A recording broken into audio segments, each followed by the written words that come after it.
Good afternoon, ladies and gentlemen. Blitzball Champ is back with a brand new video here on the U of the Tube. So, actually wanted to take some time to talk about a few things, or, well, rather, a few small things and one pretty big thing in pro wrestling that recently happened that's been on my mind. So, yeah, let's just go right into it. First of all, shout out to Le Champion, the Demo God, Chris Jericho, who just recently celebrated his 50th birthday.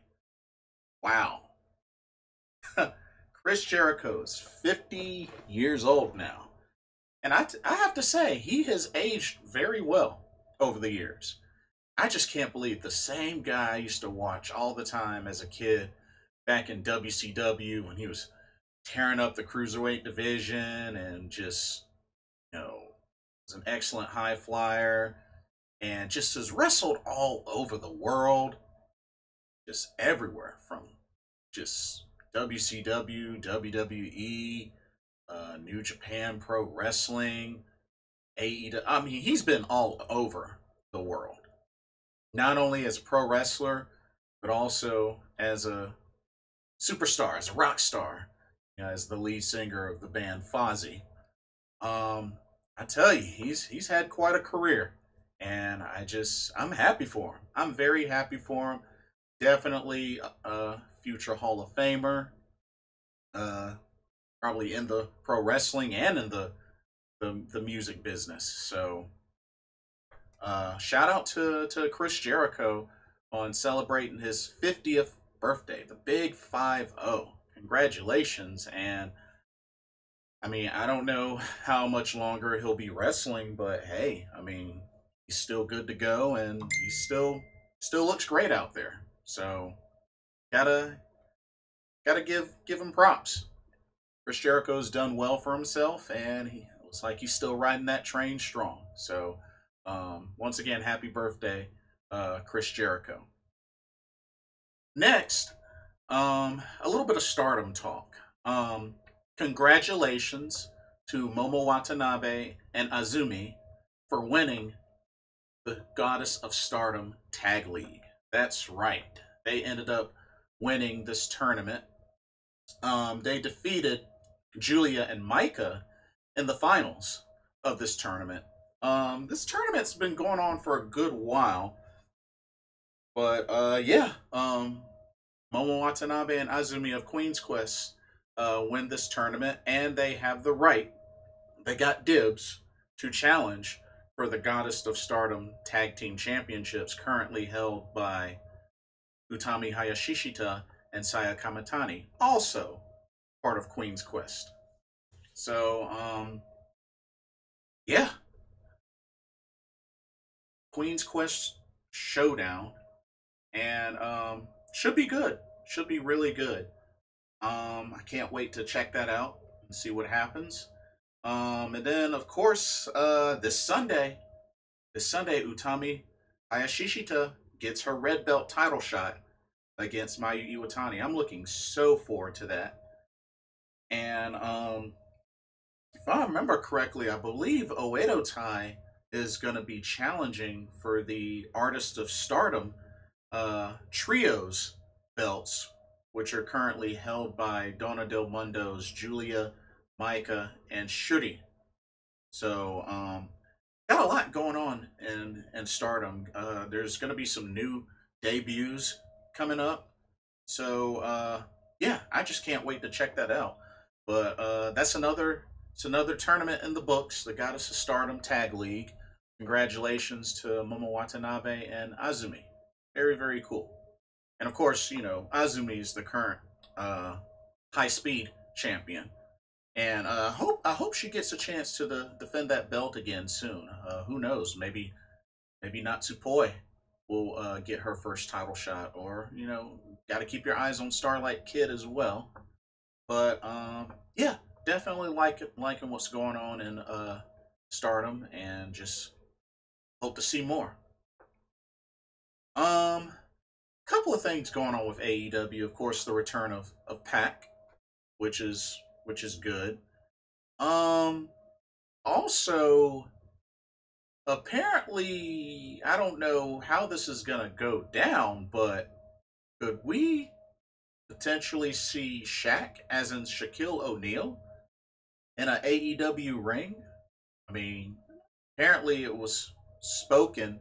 His name was spoken during a promo from Jade Cargill to Cody Rhodes, which I do not know this woman, never seen this woman before, but apparently she struck a nerve because Brandy Rhodes came out and just went off on her. I don't think I've ever seen Brandy Rhodes angry before, so that was quite a moment. That was quite a moment. But kind of interesting to see how that develops. I mean, I know we got a taste of Mike Tyson in an AEW ring. He had that face off with Chris Jericho. So I mean, we'll see what happens. This is it's kind of weird, very unexpected, but yeah, we'll see what happens. See how that develops. Um, and now to the big story that just happened the other day. So we already know a lot that's been going on with the whole situation with WWE and the Twitch ban. Paige ranted about it on her Twitch, and she is still streaming regardless. She's looking like she doesn't care what WWE has to say or what they're going to do. She's going to keep streaming. But there was a particular wrestler that stood up in agreement with Paige on the idea of a unionization. That name was Zelina Vega, real name Thea Trinidad. She actually posted a tweet that she supports unionization. And about 10 or so minutes after that post, bam, WWE posts that Zelina Vega has been released. Yep, literally 10 or so minutes after that post, she's released from the WWE. And this was even, I believe this was also before SmackDown was scheduled to air. Because this was Friday. This was Friday night. I'm surprised, but I'm not, because this is the sort of thing Vince and the WWE would do.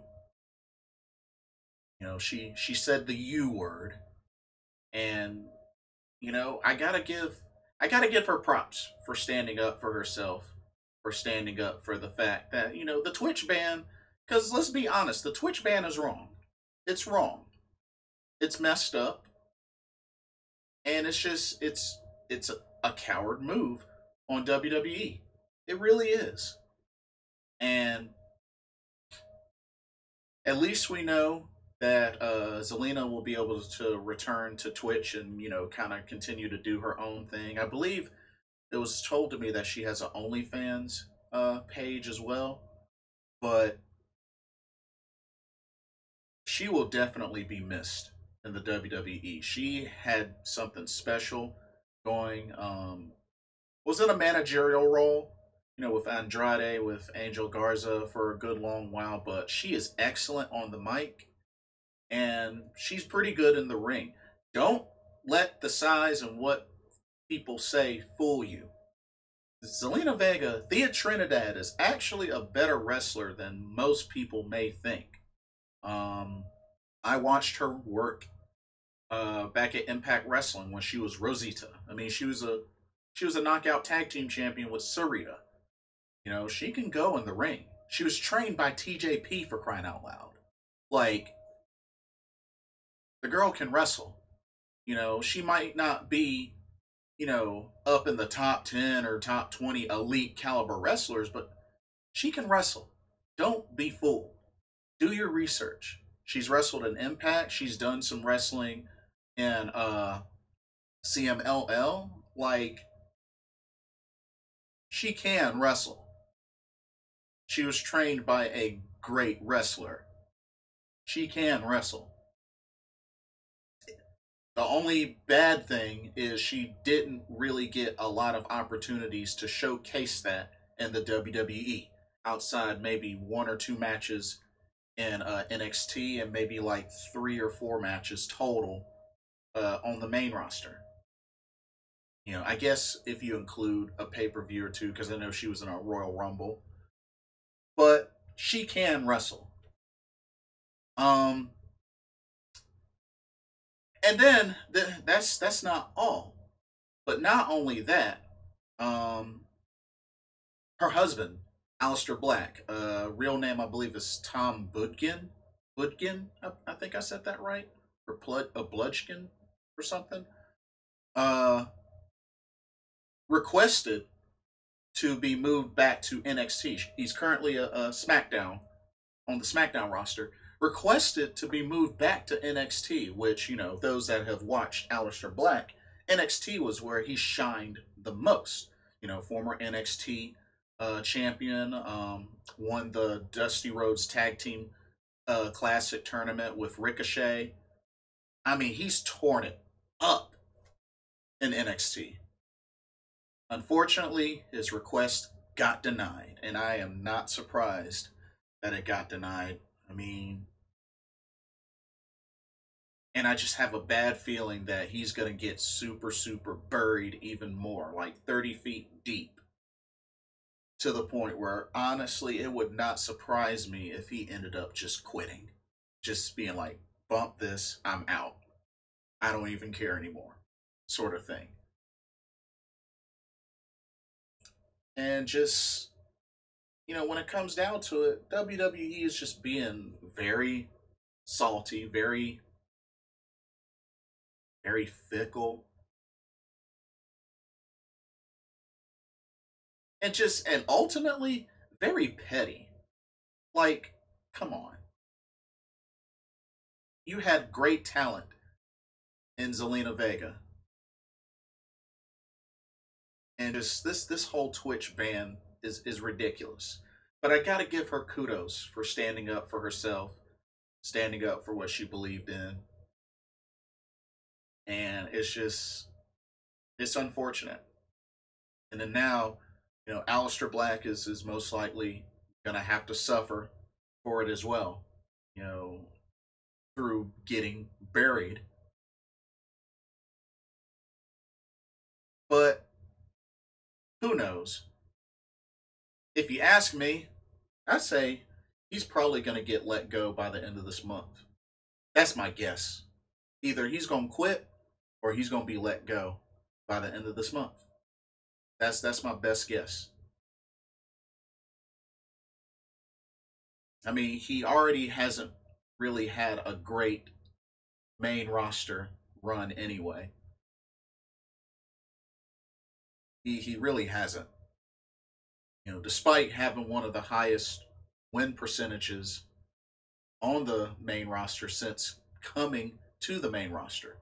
Dude has won a good chunk of his matches. And nothing to show for it. Ridiculous.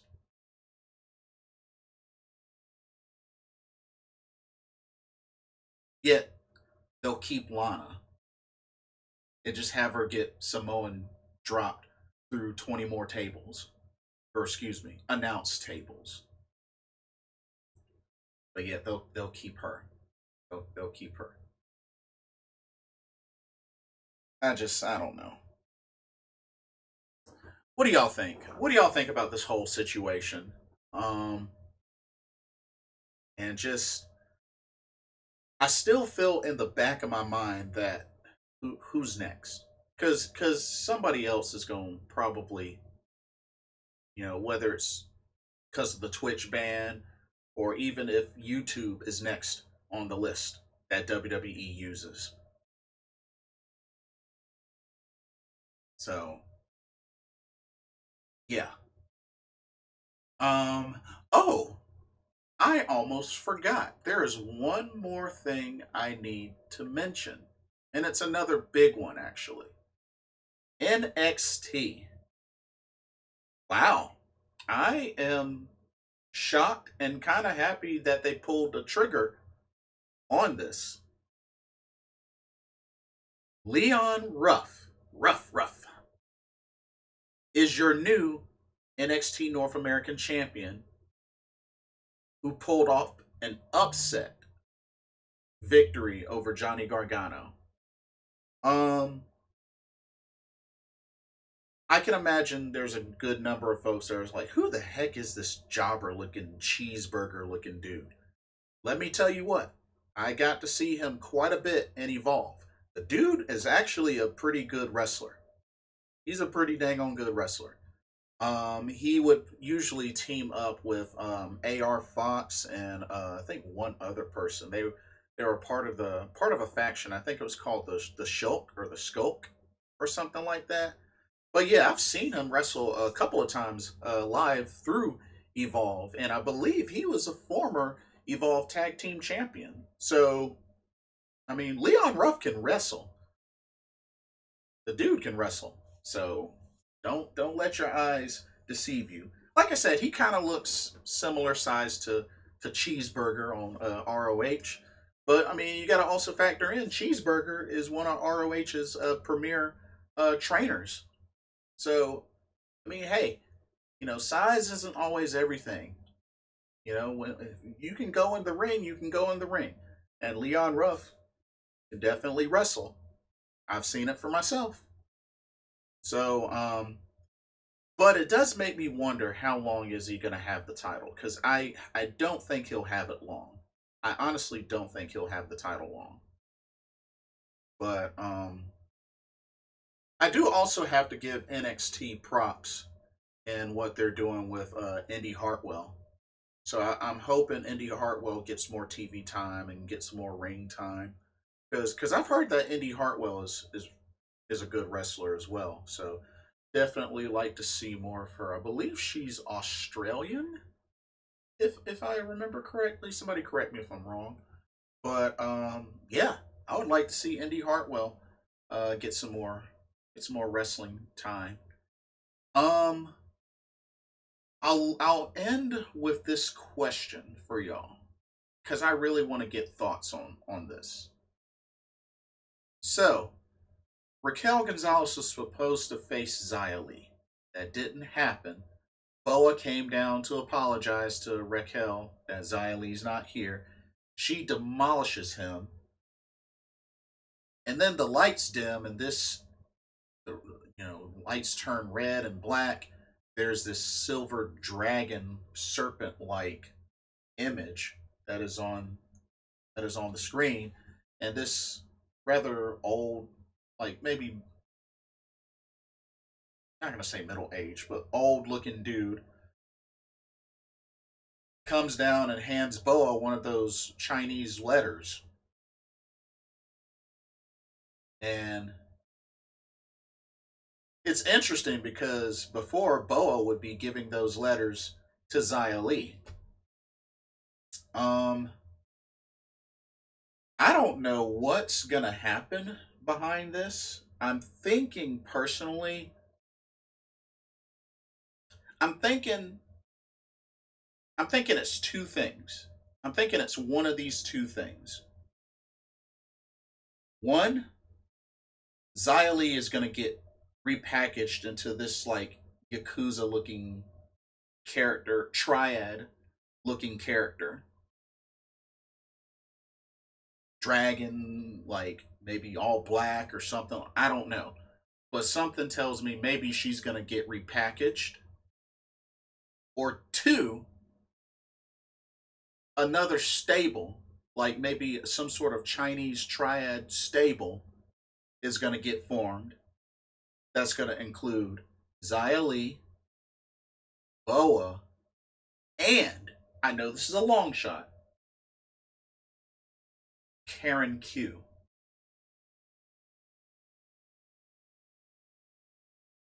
Because if I remember correctly, Karen Q, I believe, is still on the roster, and I think she's probably recovered from her broken leg by now. I would think. So maybe a Chinese triad sort of stable. And I mean, I know that Karen Q is American, but she speaks fluent Chinese and Cantonese, I believe, or just Chinese. But you got a stable right there. You got a stable right there. You know, and if anything, you got yourself another women's tag team. I mean, which they've been tag team partners before anyway. I think they were known as Hot and Spicy. Yeah, you got a you got another tag team right there. Because realistically, if they're gonna have the women's tag team titles, there needs to be plenty of tag teams for that. Otherwise, it's just not gonna work. Just not gonna work. So if it's a stable, I'd totally be down. I'd totally be down. But what do y'all think? What do y'all think about that? And just all everything else that I've discussed. Let me know what your thoughts are. But like, comment, subscribe, click that notification bell so you don't miss a video. And thank y'all so much for watching. This is Blissball Champ Jason Ingram signing off. I will see y'all next time. Everybody have a blessed weekend. Peace.